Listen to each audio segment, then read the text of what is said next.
Chers amis, je tenais à vous souhaiter un très chaleureux Shabbat Shalom depuis Yerushalayim, Ira Kodesh, la ville sainte. La paracha de notre semaine, parachat Shmini, le 8e jour, c'est-à-dire que 8 jours avant Rosh Chodesh Nissan, d'ailleurs ça tombe bien, parce que cette semaine on aura aussi mardi Rosh Chodesh Nissan, mais à l'époque, dans le désert, la première année, 8 jours auparavant, les Kohanim, c'est-à-dire Aaron à Kohan et ses 4 enfants, ils sont allés au sanctuaire et ils ont amené des sacrifices, et ils se sont purifiés. Et le 8e jour, c'est tombé Rosh Chodesh Nissan, c'était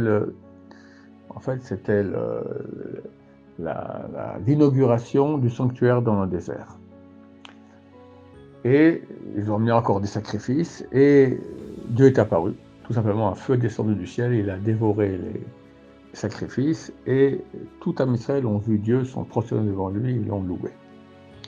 C'est ça le 8e jour.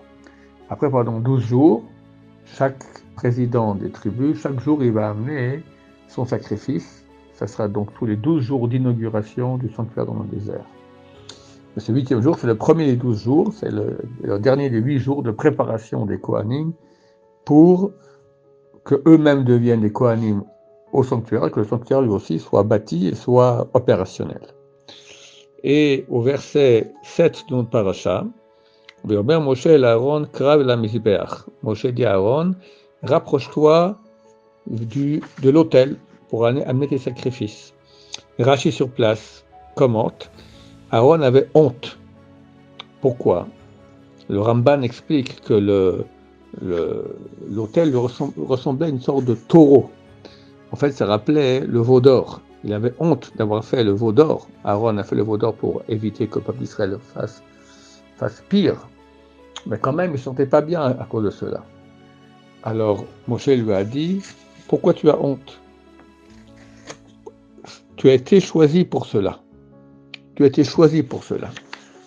Le vrai sens, c'était, tu es le Kohen Gadol, vas-y, c'est ça ton job. Mais on a 2 commentaires qui proviennent à la base de Rabbeinu Hari, la Kabbalah. Le premier qui dit, pourquoi tu as honte? Sache que le fait que tu aies honte, ça prouve donc que tu as de la crainte de Dieu, c'est pour ça que tu as été choisi.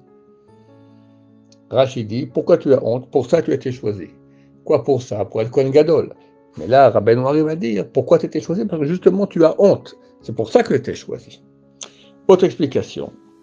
Rabbi Chaim Vital, donc l'auteur de la Kabbalah, l'élève de Rabbeinu Hari, il dit que si quelqu'un veut savoir quelle est sa mission sur Terre, pourquoi il est venu sur Terre, quel est le tikkun qu'il a à faire, la réparation qu'il a à faire, il faut qu'il réfléchisse et qu'il voit qu'est-ce qui est dur pour lui comme mitzvah à faire, c'est là qu'il doit travailler.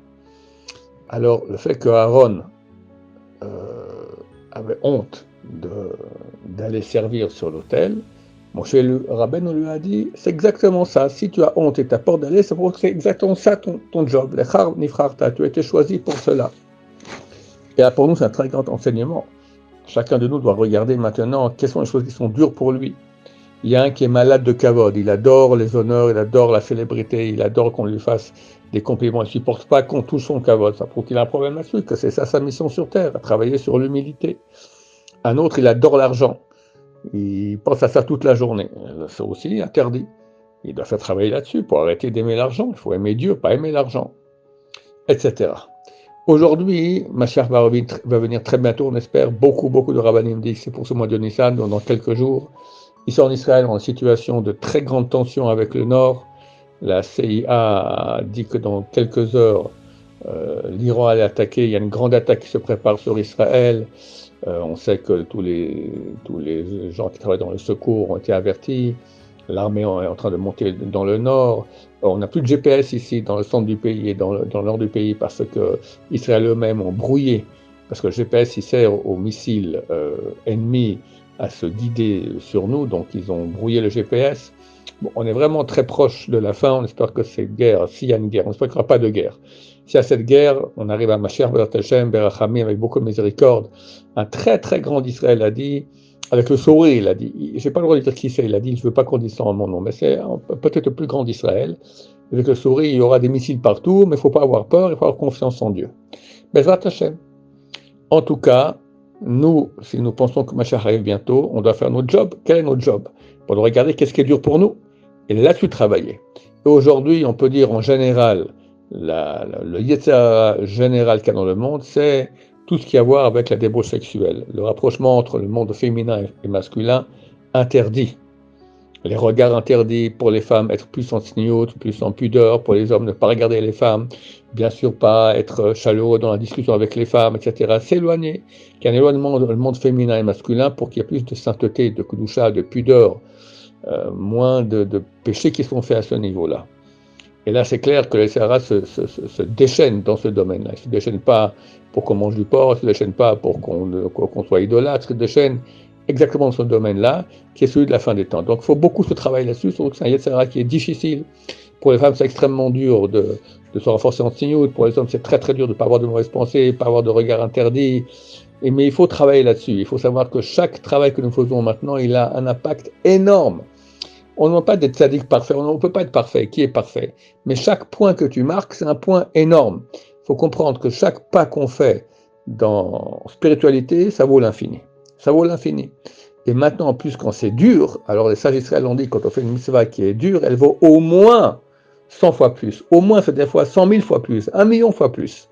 Quand c'est dur, c'est là exactement qu'il faut travailler. C'est là le tikkun, c'est là qu'on peut gagner beaucoup, beaucoup, beaucoup. Comme j'ai dit dans un short ce matin, c'est quoi un bon businessman? Quelqu'un qui trouve une bonne affaire comme ça, quelque chose qui peut acheter bon marché, revendre cher. Alors c'est ça une bonne affaire. C'est quoi les bonnes affaires en Torah? Rav Yafé, qui était un grand mashkiach, il a dit, c'est quoi les bonnes affaires en mitzvot quand on fait une mitzvah qui est dure? Quand c'est dur, ça vaut fois 100, fois 1000. Pour la même mitzvah qui est faite, si c'est facile, ça vaut 1. Si c'est dur, ça peut valoir fois 100 000. Donc c'est une très bonne affaire. Et là, il n'y a pas plus dur aujourd'hui. À mon avis, j'ai l'impression que tout le domaine du rapprochement interdit entre le monde féminin et masculin, c'est là qu'il faut se travailler. Am Israël est un peuple saint, il faut travailler sur la sainteté. Bezrat Hashem, on va travailler sur la sainteté, Mashiach viendra, nous sauvera, il n'y aura plus de mal du tout. Nous souhaitons tous un Shabbat Shalom plein de bonheur, plein de joie, en espérant qu'il n'y aura pas la guerre.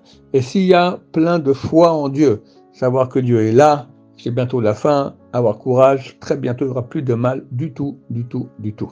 Shabbat Shalom, on vous rach, et kol tout c'est là.